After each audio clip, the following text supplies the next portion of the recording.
Olá pessoal, tudo bem com vocês? Estamos aqui para mais uma aula, vamos para a nossa aula 8, né? Estágio supervisionado da Uninter, pesquisa aplicada em História, ok? Estamos falando de História geral na Idade Moderna e hoje vamos falar sobre expansão e colonização francesa e inglesa. Vamos começar por expansão e colonização francesa. Ok, pessoal? E um grande abraço a todos. Vamos começar. Colonização francesa, certo? A colonização francesa exerceu domínio em regiões da América do Sul, América Central e também na América do Norte. A expansão marítima iniciada no século XV incentivou os países ricos da Europa a procurarem territórios com o objetivo de conquistá-los. Isso fez parte da política mercantilista que priorizava o acúmulo de riquezas para os estados controlados pelos monarcas. Nesse momento, portugueses e espanhóis saíram à frente nessa corrida colonial, dominando regiões localizadas na América do Sul e Central. A França, por outro lado, encontrou mais dificuldades nessa conquista de novas terras. O processo de colonização exercido pelos franceses só teve início a partir da metade do século XVI. A primeira tentativa colonizadora dos franceses aconteceu em 1555, no Brasil, quando eles ocuparam uma pequena região litorânea do Rio de Janeiro que ficou conhecida pelo nome de França Antártica. Entretanto, a força colonial portuguesa, liderada pelo governador-geral Mendes Sá, em 1567, derrotou os colonos franceses. A França também tentou controlar a região do Maranhão, mas os portugueses novamente pediram a conquista. O sucesso colonizador francês na América só ocorreu a partir do século XVII. Na América Latina, por exemplo, o Haiti, permaneceu como colônia francesa até sua independência em 1791. Nessa região, os franceses exploraram produtos de gêneros agrícolas, principalmente a cana-de-açúcar, e implantaram uma colonização alicerçada no desenvolvimento de uma economia de plantation por meio da utilização do latifúndio e da mão de obra escrava. A América do Norte também foi um território em que a França exerceu domínio sobre algumas regiões. Quebec, atual província do Canadá, Louisiana, Golfo do México e Mississippi foram as áreas controladas pelos colonos franceses. A ausência de patrocínio por parte do Estado francês no projeto de conquista territorial e a derrota sofrida na Guerra dos Sete Anos, 1756 a 1763, contra os ingleses contribuíram para o declínio das ambições colonizadoras da França na América. O Tratado de Paris, elaborado logo após o conflito contra a Inglaterra, decretou a entrega à coroa inglesa do Canadá, parte das Antilhas Francesas e a região leste do rio Mississippi. Além disso, a região da Louisiana ainda foi entregue aos espanhóis como recompensa pela perda da Flórida para os ingleses. Okay. Seguindo aqui novamente. Em razão do atraso nas expedições marítimas, a colonização francesa nas Américas não foi tão intensa quanto a dos países ibéricos. A colonização francesa nas Américas, assim como a inglesa, foi retardatária, se comparada às expedições espanholas e portuguesas. Apesar do atraso, os franceses empreenderam tentativas de colonização nas três Américas. Como os franceses ficaram fora da divisão do Tratado de Tordesilhas, o rei francês Francisco I havia ironizado o tratado ao dizer que queria ver o testamento de Adão para saber se ele havia destinado as terras do mundo apenas a Portugal e Espanha. Essa foi boa. Porém, o tratado não impediu os franceses de tentar colonizar áreas do território americano e nem de tentar lucrar com o comércio marítimo na região. As práticas de pirataria foram estimuladas pela coroa francesa. Inúmeros navios corsários passaram a navegar em águas americanas com o objetivo de saquear navios e localidades comerciais litorâneas. Com as ações de pirataria, os franceses conseguiram ganhos econômicos consideráveis. Havia também interesse na criação de colônias nos territórios americanos. Uma tentativa se deu em meados do século XVI na região da Bahia, na Baía de Guanabara, no Rio de Janeiro, em estreita ligação com os indígenas da região. Os franceses fundaram em 1555 a França Antártica, cujo objetivo era criar um espaço de colonização no litoral brasileiro, buscando desenvolver atividades econômicas, principalmente no extrativismo. A iniciativa teria fim alguns anos depois, quando os portugueses e seus aliados indígenas derrotaram os franceses. Ainda no que conhecemos como litoral brasileiro, os franceses tentaram uma nova empresa colonizadora, dessa vez na atual região do Maranhão. Nesse local, entre 1612 e 1615, os franceses criaram a França Equinocial, cujo principal legado é a cidade de São Luís do Maranhão. Mais uma vez, os franceses não foram capazes de manter a colônia, sendo novamente expulsos pelos portugueses. Na América do Sul, os franceses teriam mais sorte na região das Guianas, onde até os dias atuais há um território francês, a Guiana Francesa. Nela houve a produção de produtos tropicais destinados à venda no mercado europeu. Na América do Norte, os franceses ocuparam inicialmente os territórios onde hoje se localiza o Canadá. O ponto de partida foi a formação de Quebec no início do século XVII. A partir daí, os franceses passaram a ocupar a região dos Grandes Lagos, onde conheceram a foz do rio Mississippi. O rio auxiliou ainda os franceses a ocuparem a região central do continente norte-americano, em uma faixa territorial que ia desde os Grandes Lagos até o Golfo do México ao sul. A região ficou conhecida como Louisiana, nome dado em homenagem ao rei Luís XIV. Na região do Golfo do México, os franceses construíram a cidade de Nova Orleans, um importante entreposto comercial onde eram escoadas principalmente madeiras e peles, já que não houve um incentivo à produção agrícola nos territórios franceses. Tal situação ocorreu principalmente por não ter havido grande incentivo da coroa portuguesa na colonização, cabendo a empresas privadas a exploração. E na região das Antilhas, os franceses conquistaram algumas ilhas, destacando-se parte da ilha de Santo Domingo, atual Haiti. Inicialmente, a exploração agrícola dessa região era de produtos como tabaco, café e cana-de-açúcar, trabalhados pelos chamados engajados, criminosos e marginalizados na metrópole que iam para a colônia em troca de trabalho e acesso à terra após 3 anos de serviços. Mas com o aumento da produção, essa mão de obra foi substituída pelo trabalho de africanos escravizados.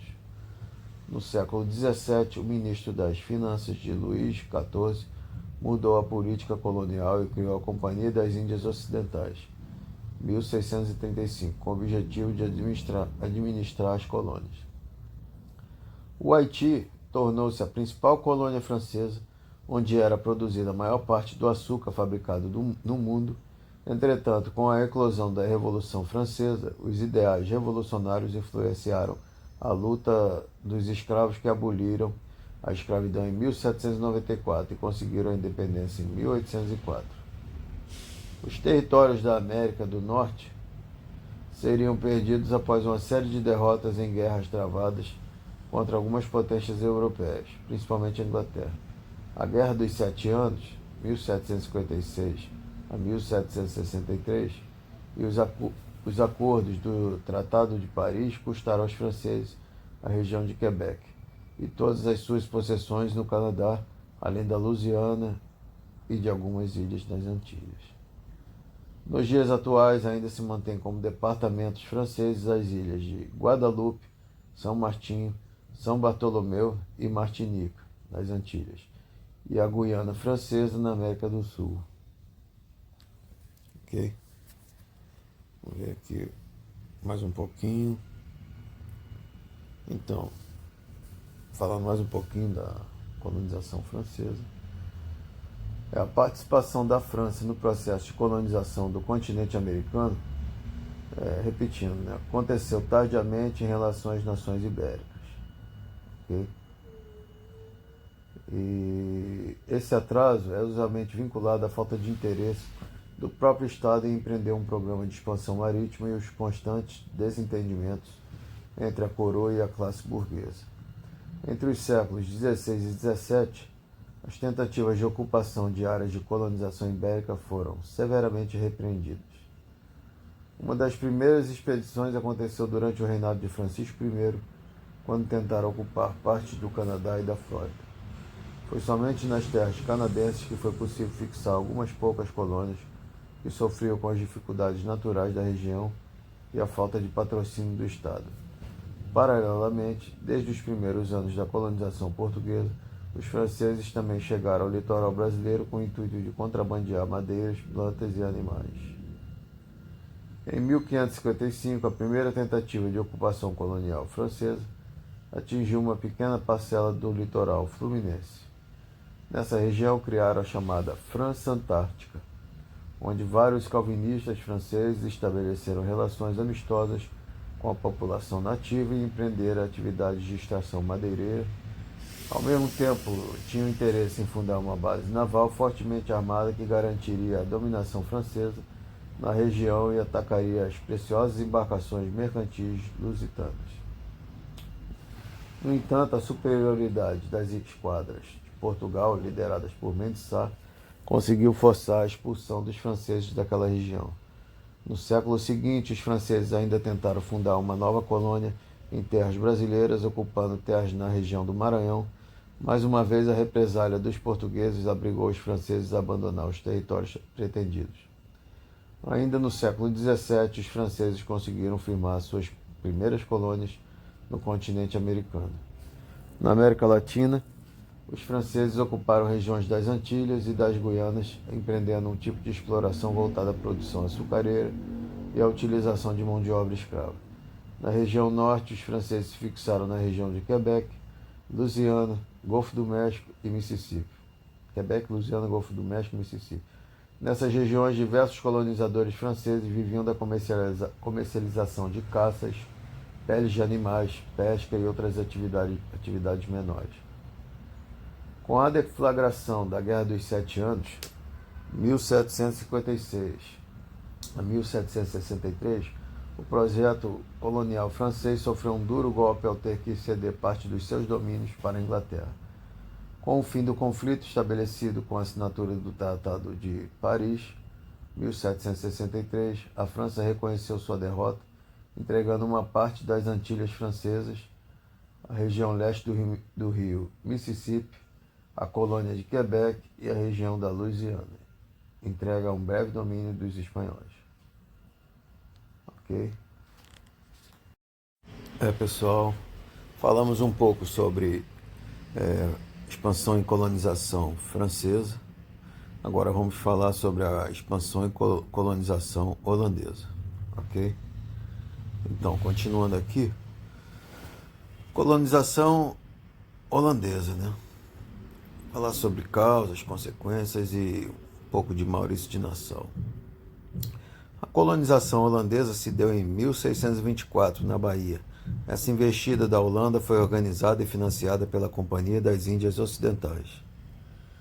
A colonização holandesa se deu em 1624 na Bahia. Basicamente, essa investida dos holandeses foi organizada e financiada pela Companhia das Índias Ocidentais. Neste sentido, essa companhia recebeu o monopólio por 24 anos de navegação, comércio e transporte. Além disso, receberam o aval de conquistas de todas as terras da costa atlântica situada na América e na África. A propósito, é importante salientar que esta companhia foi criada pelos holandeses a partir de sua independência da Espanha, em 1579. Posteriormente, foram criadas duas grandes companhias, a Companhia das Índias Orientais, organizada em 1602, e a Companhia das Índias Ocidentais, formada em 1621. A princípio, para nos aproximar da colonização holandesa no Brasil, é preciso ter uma ideia panorâmica da história holandesa. Neste sentido, é importante saber que os laços estabelecidos entre a burguesia comercial e financeira holandesa e os portugueses eram tradicionais. Assim, Amsterdã, principal cidade comercial da província da Holanda, fornecia à Península Ibérica trigo e madeira da região do Mar Báltico e pescados do Mar do Norte. Por outro lado, os holandeses adquiriram. Por outro lado, os holandeses. Perdão. Aqui. Nesse sentido. Peraí, vamos repetir aqui. A princípio, para nos aproximar da colonização holandesa no Brasil, é preciso ter uma ideia panorâmica da história holandesa. Nesse sentido, é importante saber os laços estabelecidos entre a burguesia comercial e financeira holandesa e os portugueses eram tradicionais. Assim, Amsterdã, a principal cidade comercial da província da Holanda, fornecia à Península Ibérica trigo e madeira da região do Mar Báltico e pescados do Mar do Norte. Por outro lado, os holandeses adquiriram de Lisboa vinho, sal, especiarias orientais e o açúcar. No entanto, com a independência das Províncias Unidas em 1579, os holandeses se destacaram muito no comércio europeu e se tornaram mais agressivos. Vale lembrar que as Províncias Unidas eram províncias protestantes dos Países Baixos, com destaque para a Holanda. A colonização holandesa e a União Ibérica. A princípio, no contexto da colonização holandesa, os holandeses independentes e mais fortes procuraram ocupar os entrepostos comerciais na África e nas Índias, estabelecidos pelos espanhóis e portugueses. Além disso, criaram duas poderosas companhias das Índias Ocidentais e Índias Orientais. Além do mais, com essas ações consolidaram a sua independência e construíram seu império. A partir desses fatos deu-se a Guerra de Independência contra a metrópole espanhola. Antes de adentrar na colonização holandesa no Brasil, é preciso ainda entender como os holandeses chegaram a terras brasileiras e quais fatores contribuíram para isso. Portanto, um fator muito importante para a investida holandesa no Brasil foi a União Ibérica. Assim, com a morte do rei São Sebastião de Portugal em 1578, em combate na África, desencadearam uma crise dinástica. Porém, o motivo dessa crise era o fato do rei não ter herdeiros diretos. A partir daí, essa crise conduziu à união dos tronos espanhóis e portugueses. Assim, em 1580, com o rei Filipe II da Espanha, que era neto de D. Manuel I de Portugal, iniciou-se a União Ibérica, que duraria até 1640. A colonização holandesa começou em 1624, na Bahia, financiada pela Companhia das Índias Ocidentais. Portanto, chegaram com grande força e organização. Nesse sentido, a força holandesa chegou à cidade de Salvador com 26 navios, centenas de canhões e mais de 3.000 homens. Colonização holandesa em Pernambuco. Na primeira investida dos holandeses, os portugueses nada puderam fazer por não dispor de tropas suficientes que detivessem os invasores. Porém, em 1625, uma esquadra luso-espanhola bem armada retomou a capital da colônia. No entanto, não contentes com a primeira derrota, a Companhia das Índias Ocidentais investiu em um novo ataque. Sendo assim, contou com as pilhagens de Pierre e outros corsários para financiar esse novo ataque às terras da colônia. Basicamente, o alvo do segundo ataque europeu às terras da colônia era Pernambuco. Assim, em 1630, uma armada holandesa ocupou Olinda e o Recife. Contudo, os invasores ficaram isolados nos núcleos urbanos devido à resistência dos portugueses, liderados pelo governador Matias de Albuquerque. No entanto, o governador organizou suas defesas em uma elevação próxima das áreas invadidas. Portanto, nessa região mais elevada, Arraial do Bom Jesus permitia aos portugueses emboscar os holandeses, os imobilizando. Nesse sentido, os portugueses lançaram contínuos ataques e, por 5 anos, dificultaram a expansão dos adversários. Porém, posteriormente, os holandeses conquistaram grande parte do território. Portanto, tomaram a ilha de Itamaracá, a Paraíba, o Rio Grande do Norte e o Arraial do Bom Jesus, consolidando a ocupação de Pernambuco.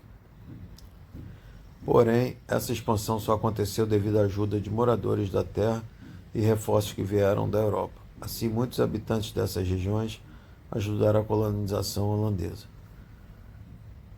Personalidades que se destacaram na colonização holandesa. A princípio, a primeira personalidade que se destacou foi um colaborador dos holandeses. Portanto, Domingos Fernandes, Calabar se destacou entre os colaboradores da colonização holandesa. A propósito, Calabar era integrante das tropas portuguesas que impediam a expansão holandesa. É tido como vilão e traidor por propiciar a colonização holandesa. No entanto, ele contribuiu muito com os holandeses por ser um perito conhecedor das terras onde se desenvolvia a guerra. Por fim, Calabar foi preso e esquartejado pelos lusos brasileiros. Por outro lado, outra figura de destaque na história da colonização holandesa foi o conde João Maurício de Nassau-Siegen. João Maurício de Nassau-Siegen. Assim, Nassau chegou em 1637 para administrar o território conquistado. João Maurício de Nassau e o Quilombo dos Palmares. O conde de Nassau, como administrador, encontrou a produção do açúcar em tal desorganização. Portanto, toda essa desestruturação era devido à guerra. Nesse sentido, houve a retirada de inúmeros proprietários rurais para a Bahia. Além disso, a guerra ocasionou a destruição de engenhos e canaviais e também a fuga de escravos durante a colonização holandesa. Devido à crise, centenas de escravos aproveitaram a ocasião para fugir, assim fugiram para as matas da Serra da Barriga, atual estado de Alagoas. No entanto, com a fuga em massa, os escravos construíram o maior, mais duradouro e organizado quilombo do Brasil, o Quilombo dos Palmares. Portanto, o quilombo se forma no início do século XVII. A princípio, os primeiros anos de administração de Nassau tiveram o objetivo de reconstrução da economia açucareira. Nesse sentido, ele mandou conceder empréstimos para a aquisição dos engenhos abandonados e reconstrução dos que estavam destruídos. A facilidade de aquisição de empréstimo fez com que a boa parte dos senhores de engenhos ligados à coroa portuguesa vissem os invasores com simpatia. Por outro lado, além de administrador, Nassau também era militar. Nesse sentido, seu desempenho militar foi expressivo. Ocupou Alagoas e tomou o forte português que defendia a costa do Ceará. No entanto, foi como administrador que seu nome se imortalizou durante a colonização holandesa. Melhorias atribuídas a Maurício de Nassau. Cultivo de mandioca para contornar a crise de desabastecimento, instituição de regime de liberdade comercial para os moradores das capitanias, procurou conciliar interesse da população heterogênea, holandeses, franceses, ingleses, católicos, calvinistas, judeus, índios e negros escravos, urbanizou um bairro do Recife e incentivou o trabalho de artistas e estudiosos que trouxeram da Europa. Primeiramente, a coroa portuguesa não participou da insurreição contra os holandeses. Vale lembrar que em 1640 Portugal tinha se libertado do domínio espanhol. Neste sentido, Portugal tinha assinado uma trégua com os holandeses. No entanto, Nassau continuava no Recife. Dessa forma, no início de 1644, aconteceram muitos desentendimentos entre Nassau e a direção da Companhia das Índias que resultaram em sua demissão. Portanto, esse episódio encerrou a expansão holandesa no Brasil. Além disso, o açúcar brasileiro enfrentou dificuldades devido à queda dos preços. Esse fato abalou a relação dos senhores de engenho com a Companhia das Índias. Nesse cenário, eclodiu a insurreição em junho de 1645, como a primeira conquista dos revoltosos no interior de Pernambuco. No entanto, outras tropas vindas da Bahia obtiveram vitórias e marcharam para o Recife. Posteriormente, os holandeses foram expulsos do Recife e da Bahia. Ok. Se tem mais alguma coisa aqui. Então, falar mais um pouquinho aqui da colonização holandesa. As embarcações e companhias de comércio foram um grande sustentáculo da colonização holandesa. No século XVI, a região de Flandres era constituída por um grupo de cidades que acumulavam recursos financeiros graças ao desenvolvimento do comércio da região. Contudo, não havia presença de um Estado centralizado, sendo assim parte integrante dos vários principados e territórios que integravam o Sacro Império Germânico, o qual acabou sendo desmembrado em diversos países logo que os filhos de Carlos V herdaram seu trono.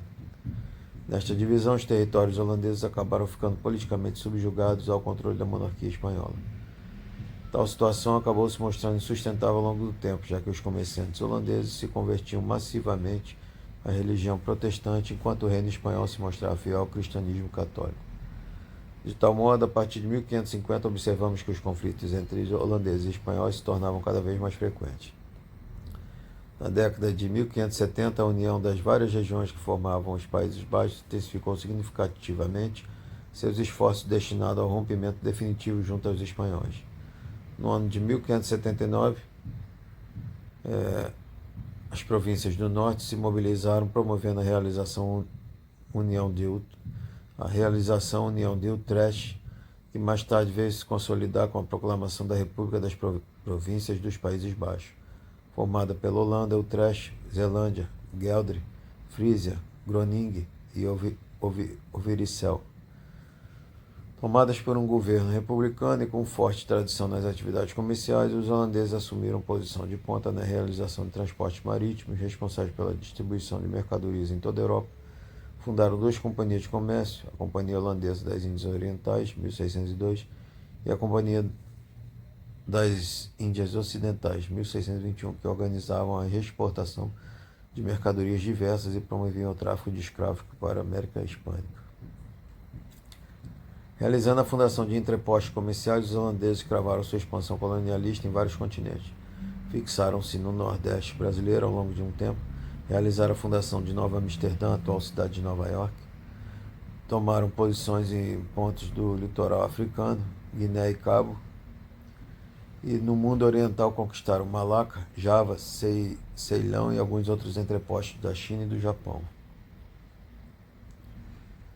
Ok.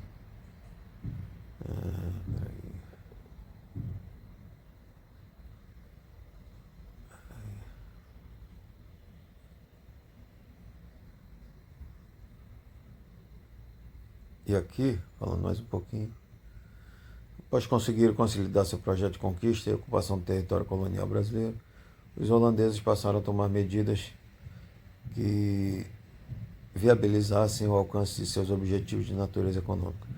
Para tanto, contaram os membros da Companhia das Índias Ocidentais e resolveram convocar o conde João Maurício de Nassau para tomar as primeiras ações administrativas no espaço conquistado. Entre os anos de 1637 e 1644, a política colonial holandesa no Brasil esteve sob a tutela deste nobre. Ao chegar às terras brasileiras, Nassau encontrou a produção açucareira completamente organizada e carente de diversas medidas que atendessem à demanda dos senhores de engenho.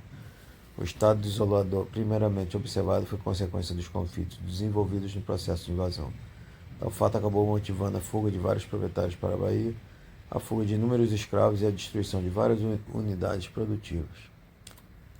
Dessa forma, boa parte das medidas empreendidas por Maurício de Nassau buscou a normalização da produção açucareira nordestina. Para que isso fosse possível, o administrador holandês concedeu crédito para que vários produtores pudessem reconstruir os engenhos e preparar novas lavouras de cana-de-açúcar. Além disso, convidou diversos representantes da elite local para participar dos órgãos administrativos e reaqueceu o fornecimento de escravos africanos na região. Sob o aspecto militar, Nassau organizou uma investida que garantiu o controle sobre as províncias das Alagoas e tentou, em um segundo momento, ocupar a cidade de Salvador. Paralelamente, buscou superar as rotineiras crises de abastecimento ao obrigar os proprietários de terra a plantarem mandioca em uma quantidade proporcional ao número de pessoas que habitavam o engenho. Contudo, não podemos limitar o papel desempenhado por Nassau às esferas econômica e militar. Preocupado em ter seu governo legitimado pelos colonos que estavam sob seu domínio, Maurício de Nassau capitaneou um expressivo projeto de reforma urbanística. Instituiu a modernização do espaço urbano da cidade de Recife com a realização de várias construções de fundamental importância. De fato, a transformação daquele espaço foi acompanhada por várias outras medidas que demonstravam uma sensível diferença em relação à antiga administração lusitana. Os holandeses permitiram que o comércio fosse livremente realizado naquelas regiões que tivessem recebido financiamento para a construção de engenhos. Com relação à prática religiosa, permitir que qualquer tipo de crença fosse livremente exercida. Em consequência a tal política, foi nessa época que a primeira sinagoga judaica foi construída no território colonial americano na cidade de Recife. Outra interessante medida adotada pela política empregada por Maurício de Nassau envolveu a organização de missões artísticas e científicas que deveriam catalogar e registrar o espaço dominado pela Holanda. Nomes de grande expressão do cenário artístico científico europeu como George Marggraf, Franz Post e Albert Eckert realizaram um amplo leque de registro da fauna e da flora regionais. Somente em 1642, momento em que a União Ibérica já havia chegado ao seu fim e a relação entre os colonos e holandeses se mostrava desgastada, esse período ímpar do Brasil colônia chegou ao fim. Para que os holandeses saíssem do Nordeste brasileiro foi necessária a deflagração de vários choques militares e uma série de negociações diplomáticas entre Holanda e Portugal. Ok, pessoal? Então foi isso. Aguardem para os exercícios de fixação. Olá, pessoal. Continuando aqui, né? Vamos agora para os exercícios de fixação sobre a expansão e colonização francesa. Ok? Então vamos lá. Quer dizer, invasões, colonização francesa e holandesa, porque pode aparecer questões falando da Holanda também, né? Mas vamos começar aqui. Questão 1. Invasões francesas e holandesas ao Brasil colônia. Rui Guerra e Chico Buarque de Holanda escreveram uma peça para teatro chamada Calabar, pondo em dúvida a reputação de traidor que foi atribuída a Calabar, pernambucano que ajudou decisivamente os holandeses na invasão do Nordeste brasileiro em 1632. Calabar traiu o Brasil que ainda não existia. Traiu Portugal, nação que explorava a colônia onde Calabar havia nascido. Calabar, mulato em uma sociedade escravista e discriminatória, traiu a elite branca. Os textos referem-se também a esta personagem.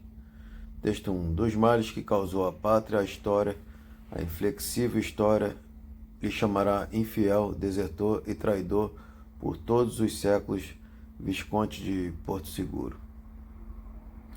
Texto 2. Sertanista experimentado em 1627 procurava as minas de Belchior Dias com agentes da Casa da Torre. Ajudara Matias de Albuquerque na defesa do Arraial, onde fora ferido e desertara em consequência de vários crimes praticados. Os crimes referidos são de contrabando e roubo. Pode-se afirmar que letra A, a peça e os textos abordam a temática de maneira parcial e chegam às mesmas conclusões. Letra B, a peça e o texto refletem uma postura tolerante com relação à suposta traição de Calabar e o texto 2 mostra uma posição contrária à atitude de Calabar. C, os textos 1 e 2 mostram uma postura contrária à atitude de Calabar e a peça demonstra uma posição indiferente em relação ao seu suposto ato de traição. D. A peça e o texto 2 são neutros com relação à suposta traição de Calabar, ao contrário do texto 1 que condena a atitude de Calabar. E letra E. A peça questiona a validade da reputação de traidor que o texto 1 atribui a Calabar, enquanto o 2 descreve ações positivas e negativas dessa personagem. Então, resposta correta seria letra E. A peça questiona a validade da reputação de traidor que o texto 1 atribui a Calabar, enquanto o texto 2 descreve ações positivas e negativas dessa personagem. Questão 2. A partir do século XVI, várias potências europeias invadiram a América Portuguesa. Entre elas, destacamos a invasão francesa no Rio de Janeiro, entre 1555 e 1567. O objetivo da França era: A. O interesse no comércio açucareiro, organização e montagem de engenhos e intensificação do tráfico negreiro. B. A disputa pelo comércio colonial, isto é, a exploração do pau-brasil e a criação da França Antártica. C. A aceitação dos indígenas à dominação francesa e o conflito entre colônias e jesuítas pelo domínio e controle da mão de obra indígena. D. A possibilidade de formação de novas classes sociais vindas da França, mas empobrecidas pelas lutas religiosas. E a cobiça dos franceses pelas terras das capitanias hereditárias e exploração das drogas do sertão e do açúcar. Então a correta aqui ficaria letra B. A disputa pelo comércio colonial, isto é, a exploração do pau-brasil e a criação da França Antártica. A partir do século XVI, várias potências europeias invadiram a América Portuguesa. Entre elas, destacamos a invasão francesa no Rio de Janeiro entre 1555 e 1567. Objetivo: a disputa pelo comércio colonial, isto é, a exploração do pau-brasil e a criação da França Antártica. Letra B. Vamos mais um aqui.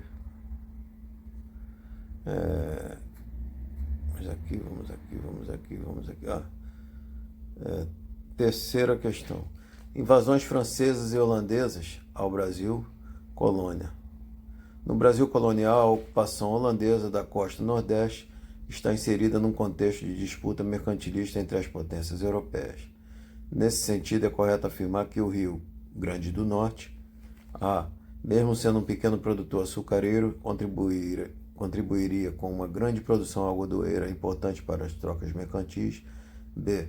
Apesar de sua produção açucareira pouco expressiva, foi tomado pelos holandeses para assegurar o controle estratégico da nova colônia. C. Por ter grandes rebanhos de gado, atraiu a cobiça de franceses e holandeses que disputavam o controle da pecuária bovina para o mercado europeu. D.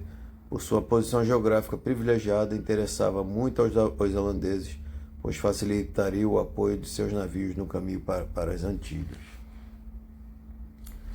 Então, essa aí, a correta, né? Ficou letra B. Apesar de sua produção açucareira pouco expressiva, foi tomado pelos holandeses para assegurar o controle estratégico da nova colônia, né? No Brasil colonial, a ocupação holandesa da costa nordeste está inserida no contexto de disputa mercantilista entre as potências europeias. Apesar de sua produção açucareira pouco expressiva, foi tomado pelos holandeses para assegurar o controle estratégico da nova colônia.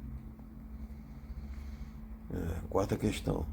Da amizade dos índios depende em parte o sossego e a conservação da colônia do Brasil.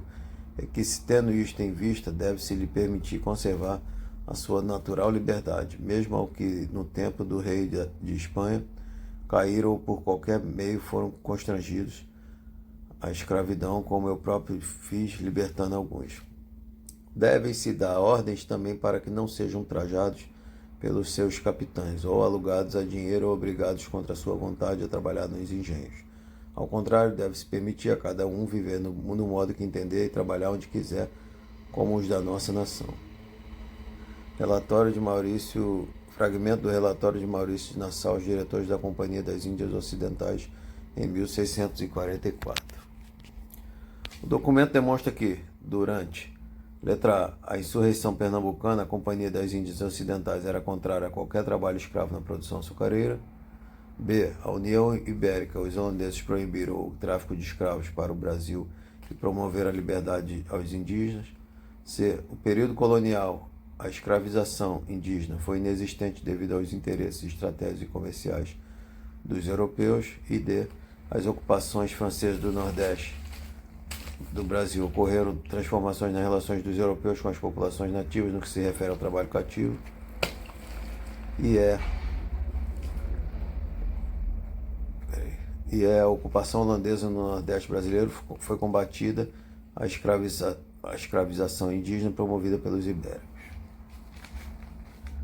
Qual seria a certa? Seria a ocupação holandesa no Nordeste brasileiro foi combatida a escravização indígena promovida pelos ibéricos.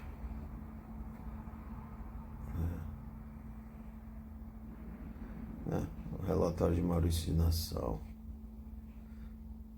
A ocupação holandesa no Nordeste brasileiro foi combatida a escravização indígena promovida pelos ibéricos. Questão 5. Invasões francesas e holandesas ao Brasil colônia.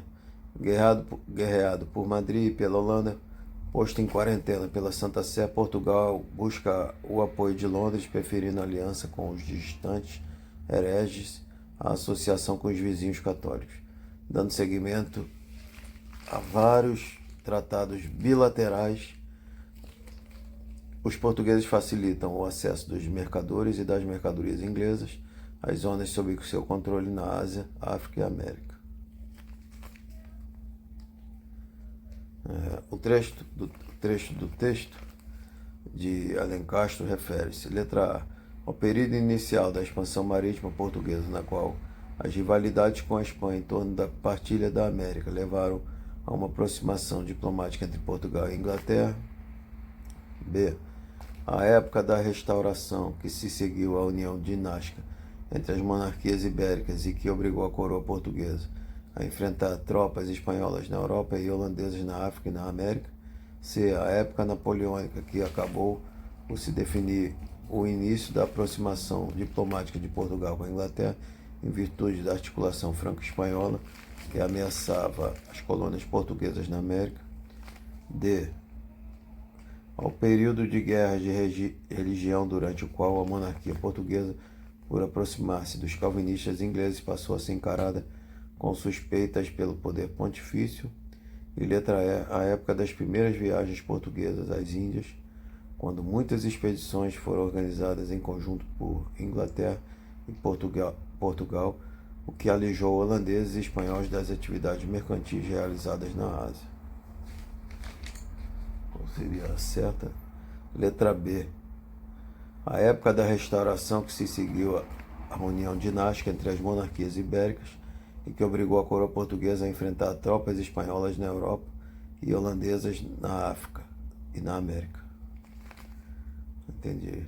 Letra B. A época da restauração, que se seguiu à união dinástica entre as monarquias ibéricas e que obrigou a coroa portuguesa a enfrentar tropas espanholas na Europa e holandesas na África e na América. Ok? Isso foi certo.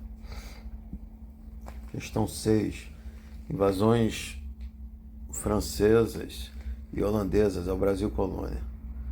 Assim, antes de partir da França, Villegagnon prometeu a alguns honrados personagens que o acompanharam fundar um puro serviço de Deus no lugar em que se estabelecesse, e depois de aliciar os marinheiros e artesãos necessários, partiu em maio de 1555, chegando ao Brasil em novembro. Após muitas tormentas e toda espécie de dificuldades, aí, aportando, desembarcou e tratou imediatamente de alojar-se em um rochedo na embocadura de um braço de mar ou rio de água salgada, que os indígenas chamavam Guanabara, e que, como descreverei oportunamente, fica a 23º abaixo do Equador,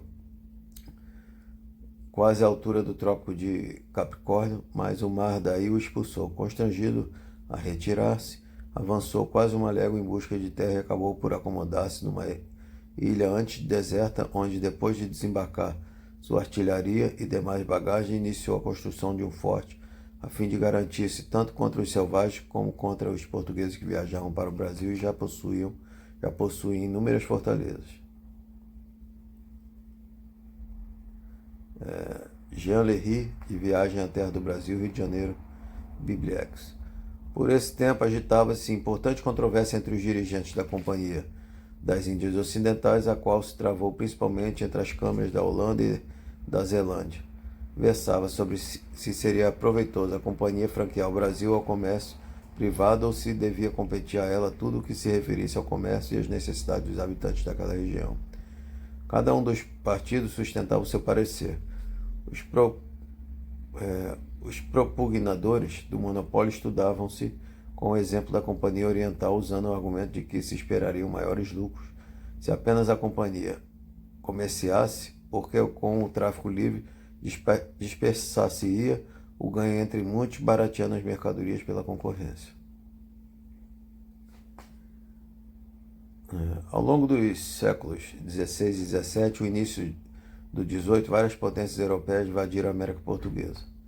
Houve breves invasões e atos de pirataria ao longo do litoral no início do século XVI. Posteriormente, outras invasões iriam adquirir características diferenciadas. As formas de invasão e ocupação, assim como estratégias e interesses econômicos, seriam diversos. Letra A. A ponte. Duas razões para a invasão e o estabelecimento colonial de franceses à França Antártica no litoral do Rio de Janeiro entre 1555 e 1567. A ponte, a ponte Duas Razões, para a invasão e o estabelecimento colonial de franceses à França Antártica no litoral do Rio de Janeiro entre 1555 e 1567. Vamos ver aqui. Entre as razões para as invasões francesas e a tentativa de estabelecer uma colonização no Rio de Janeiro em meados do século XVI, destacam-se a disputa pelo comércio colonial, né? Basicamente o tráfico do pau-brasil e o controle sobre as áreas de produção de gêneros tropicais. Comércio, né? A ideia de um estabelecimento colonial nos moldes da França Antártica também se vinculava à perspectiva da criação de um espaço geográfico, político e social de refúgio para huguenotes e outros perseguidos religiosos. Okay. Vamos à letra B. Identifique o principal interesse da Companhia das Índias Ocidentais na invasão de Pernambuco em 1634. Principal interesse dessa companhia. Letra B. As invasões holandesas no Brasil do século XVII estavam inseridas nas disputas relativas ao controle sobre o comércio do açúcar. Existiam interesses comerciais diversos em jogo, investimentos nas montagens dos engenhos, controle quanto ao transporte do açúcar, tráfico negreiro, etc., articulando a Companhia das Índias Ocidentais, lutas e guerras na Europa e a ocupação de áreas coloniais sob o controle de Portugal. Ok? Vamos para a questão 7. Vamos lá, questão 7. Questão 7. Quando tomaram a Bahia, em 1624 a 1625, os holandeses promoveram também o bloqueio naval de Benguela, Luanda, na costa africana. Em 1637, Nassau enviou uma frota do Recife para capturar São Jorge da Mina, entreposto português de comércio do ouro e de escravos no litoral africano, atual Gana. Luanda, Benguela e São Tomé caíram nas mãos dos holandeses entre agosto e novembro de 1641. A captura dos dois polos da economia de plantações mostrava-se indispensável para implementar da atividade açucareira. Os polos econômicos aos quais se refere o texto são: letra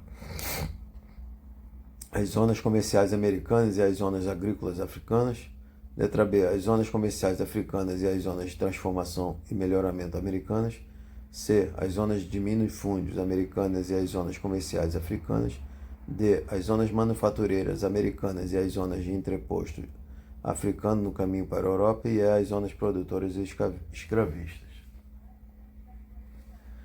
Então, o texto aqui está falando das zonas produtoras, letra E, as zonas produtoras escravistas americanas e as zonas africanas produtoras de escravos. Entendeu? Esses polos aí. Questão 8. Depois de permanecermos ali pelo espaço de 2 meses, durante os quais procedemos ao exame de todas as ilhas e sítios de terra firme, batizou-se toda a região circunvizinha que fora por nós descoberta de França Antártica. Em seguida, o senhor de Villagagnon, para se garantir contra possíveis ataques de selvagens que se ofendiam com extrema facilidade, e também contra os portugueses, se estes alguma vez quisessem aparecer por ali, fortificou o lugar da melhor maneira que pôde. Tendo por base o texto indique: letra A, qual a região brasileira o autor se refere e por que afirma ter sido por nós descoberta? Vamos ver, né? Então, qual região? A região é o atual litoral do Rio de Janeiro. A afirmação do autor se justifica pelo fato de que na referida época não havia na região expressivos núcleos de ocupação portuguesa, o que convergia com a recusa francesa ao Tratado de Tordesilhas. Ok, vamos. Letra B.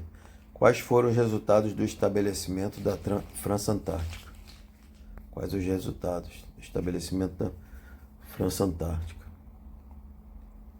Então, vamos lá. Da parte dos franceses, estabeleceu-se um núcleo de povoamento protestante em virtude dos conflitos religiosos entre católicos e protestantes na França. Por parte de Portugal, as autoridades determinaram a expulsão dos franceses, conduzida por Estácio de Sá, que fundou em 1565 o povoado de São Sebastião do Rio de Janeiro. Ok? E questão 9. Questão 9. Invasões francesas e holandesas ao Brasil colônia. Jean de Lery viveu na França na segunda metade do século XVI, época em que as chamadas guerras de religião opuseram católicos e protestantes. No texto abaixo ele relata o cerco da cidade de Sancerre por tropas católicas. Desde que os canhões começaram a atirar sobre nós com maior frequência, tornou-se necessário que todos dormissem nas casernas. Eu logo providenciei para mim um leito feito de um lençol atado pelas suas duas pontas e assim fiquei suspenso no ar, à maneira dos selvagens americanos, entre os quais eu estive durante 10 meses, o que foi imediatamente imitado por todos os nossos soldados, de tal maneira que a caserna logo ficou cheia deles. Aqueles que dormiram assim puderam confirmar o quanto esta maneira é apropriada tanto para evitar os vermes quanto para manter as roupas limpas. Neste texto, Jean de Lery, letra A, despreza a cultura e rejeita o patrimônio dos indígenas americanos. B, revela-se constrangido por ter que recorrer a um inverno de selvagens. C, reconhece a superioridade da sociedade indígena americana com relação aos europeus. D, valoriza o patrimônio cultural dos indígenas americanos adaptando-se às suas necessidades. E E, valoriza os costumes dos indígenas americanos porque eles também eram perseguidos pelos católicos. Então, qual seria correto?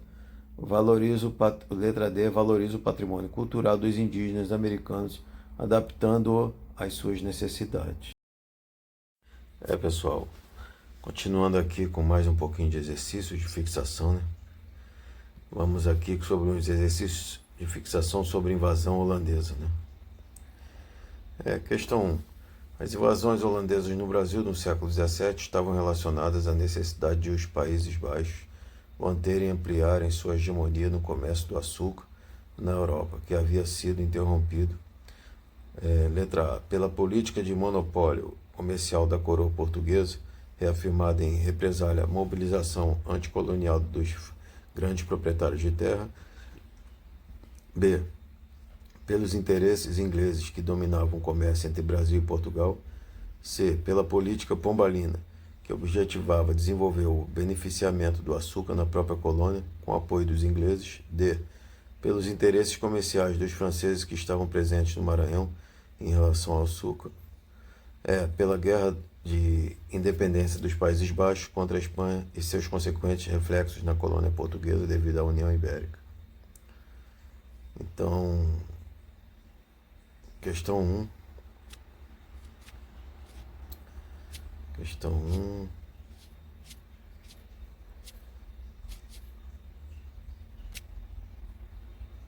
Então, a questão 1 ficou letra E. Pela guerra de independência dos Países Baixos contra a Espanha e seus consequentes reflexos na colônia portuguesa devido à União Ibérica. Ok? As invasões holandesas aconteceram a partir do momento em que os espanhóis promoveram a união de sua coroa junto aos portugueses. Nesse contexto, os espanhóis embargaram a antiga participação holandesa no desenvolvimento da economia açucareira no Brasil. Tal ação funcionava como uma retaliação ao recente processo de independência da Holanda, nação que antes era politicamente subordinada aos espanhóis. Mediante tal empecilho, os holandeses viram na invasão a única alternativa viável para que seus interesses econômicos não ficassem prejudicados. Questão 2. Rui Guerra e Chico Buarque de Holanda escreveram... essa já foi. Questão... já falei sobre essa. Questão 3. Deixa eu ver aqui. Isso também já foi. Questão 4. Foram respectivamente fatores importantes na ocupação holandesa no Nordeste do Brasil e na sua posterior expulsão. Letra A. O envolvimento da Holanda no tráfico de escravos e o desentendimento entre Maurício de Nassau e a Companhia das Índias Ocidentais. B. A participação da Holanda na economia do açúcar e o endividamento dos senhores de engenho com a Companhia das Índias Ocidentais. C. O interesse da Holanda na economia do ouro e a resistência e não aceitação do domínio estrangeiro pela população. D. A tentativa da Holanda em monopolizar o comércio colonial e o fim da dominação espanhola em Portugal. E a exclusão da Holanda da economia.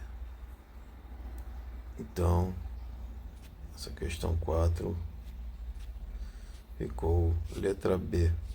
A participação da Holanda na economia do açúcar e o endividamento dos senhores de engenho com a Companhia das Índias Ocidentais. De fato, a questão aponta as motivações centrais para a invasão e expulsão dos holandeses no Brasil. No primeiro momento, os holandeses viram a invasão como a única alternativa viável para que seus investimentos e lucros na economia açucareira não fossem perdidos. No segundo, a cobrança dos empréstimos contraídos pelos senhores de engenho acabou por desestabilizar as relações entre os colônios e a Companhia das Índias Ocidentais. Ok, vamos ver mais um pouco aqui, né? Foram respectivamente fatores na ocupação holandesa no Nordeste do Brasil e na sua posterior expulsão. A. O envolvimento da Holanda no tráfico de escravos e os desentendimentos entre Maurício de Nassau e a Companhia das Índias Ocidentais. B. A participação da Holanda na economia do açúcar e o endividamento dos senhores de engenho. Não, você já foi.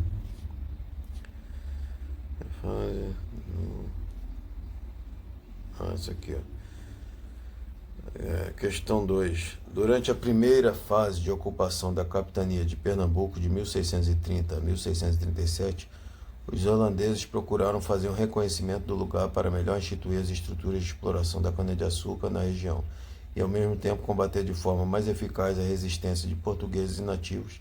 Entretanto, os holandeses receberam a colaboração de nativos nessa empreitada. Um desses nativos destacou-se e entrou para a história como traidor dos portugueses. Quem era ele?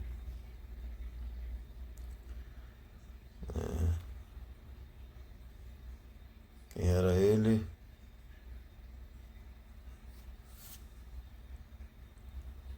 Ok.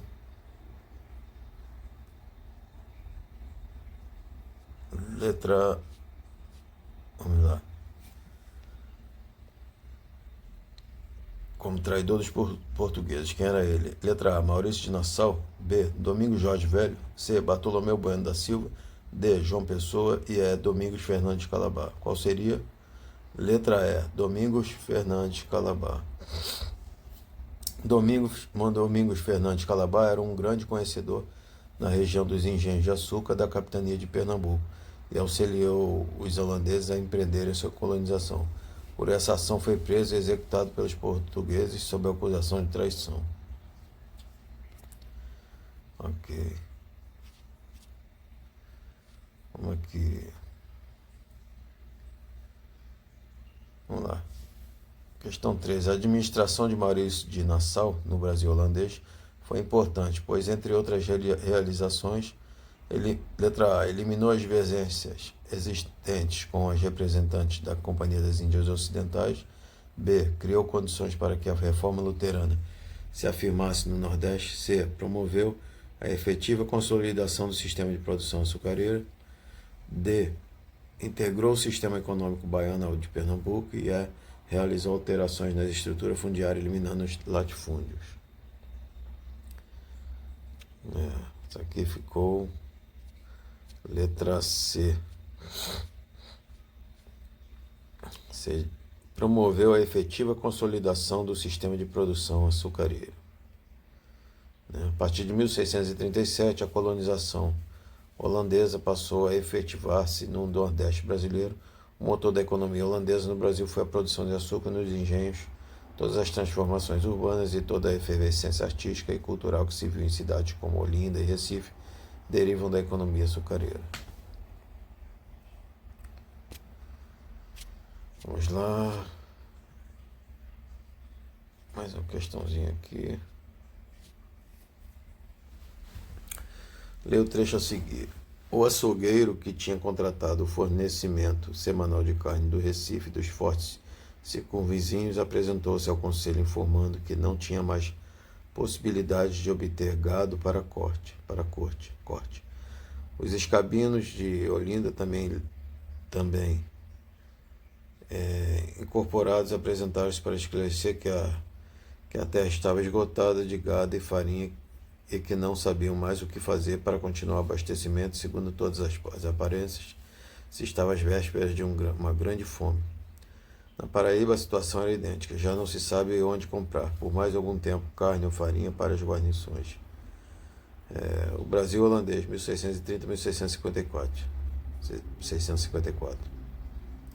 Trecho acima reproduz um relato de 1639 do holandês Adriaan van der Duys, que indica, letra A, o problema de abastecimento de alimentos do Brasil holandês, B, a escassez de alimentos no Nordeste brasileiro antes da ocupação holandesa, C, a crise de alimentos no Brasil holandês provocada pelo bloqueio econômico da Espanha, D, a política de morte pela fome ordenada por Maurício de Nassau com a represália pelas revoltas nativas, e o problema da falta de dinheiro para comprar alimentos no Brasil holandês.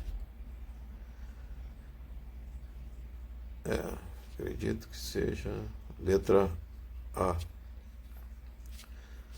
Letra A. O problema de abastecimento de alimentos do Brasil holandês. Durante a década de 1640, a região do Brasil ocupada pelos holandeses sofreu uma grave crise de abastecimento de alimentos, principalmente de carnes e de farinha de mandioca. Esse problema chegou a um nível gravíssimo em razão do aprisionamento das tropas do exército de Maurício de Nassau durante as conquistas do Maranhão, Luanda e São Tomé. Ok? Então, pessoal, vamos ver aqui se tem mais algum exercício aqui. Entendeu? Verificar aqui muito rápido.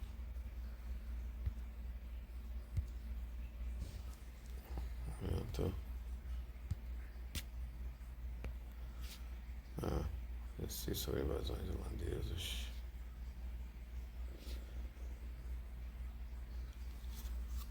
Deixa eu ver aqui. Então, vamos lá, um exercício aqui, ó. No princípio do século XVII era bem insignificante, quase miserável a vila de São Paulo. João de Laé da Valle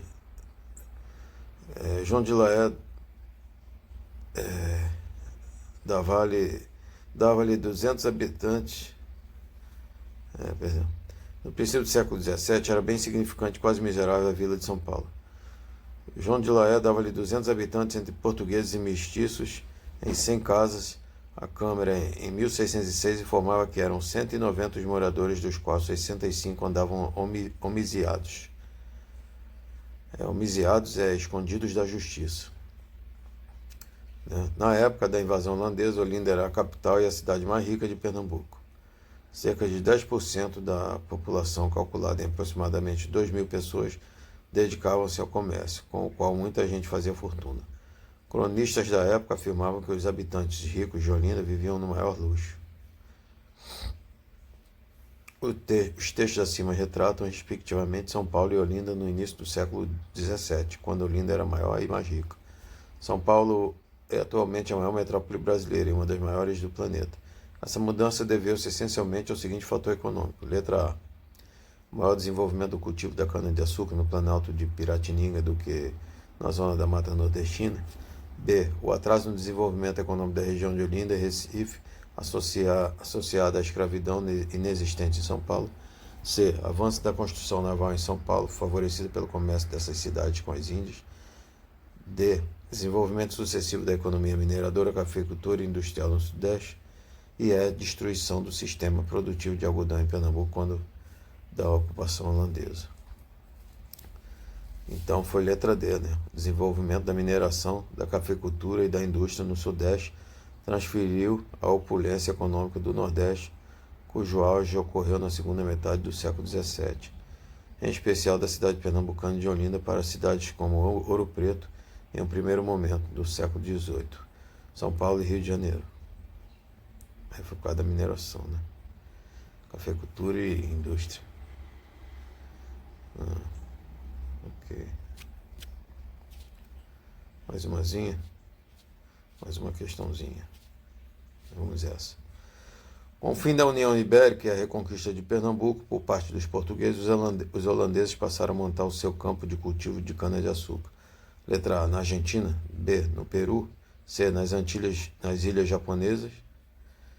E D, nas Ilhas Antilhas, na América Central. E E, nas Ilhas Polinésias. Então ficou letra D, nas Ilhas Antilhas, na América Central. Com o fim da União Ibérica e a reconquista de Pernambuco por parte dos portugueses, os holandeses passaram a montar o seu campo de cultivo de cana-de-açúcar nas Ilhas Antilhas, na América Central. Ok? Mais uma questãozinha aqui. Uma das principais contribuições para as cidades pernambucanas de Olinda e Recife, provocada pela movimentação econômica em torno da administração holandesa dos engenhos de açúcar, foi: letra A, a reforma urbana promovida pelo governo de Maurício Nassau. B, o desenvolvimento de grandes corporações de manufatura têxtil. C, a criação de usinas hidrelétricas. D, a transformação dessas cidades em grandes centros de expedições de bandeirantes. E E, a incorporação de ex-escravos às usinas de açúcar como sócios. Essa aí ficou letra A. Letra A. Vamos conferir. Reforma urbana promovida pelo governo de Maurício de Nassau. Uma das principais contribuições para as cidades pernambucanas de Olinda e Recife, provocada pela movimentação econômica em torno da administração holandesa dos engenhos de açúcar, foi a reforma urbana promovida pelo governo de Maurício de Nassau. Ok, pessoal? Então, por hoje é só. Grande abraço a todos.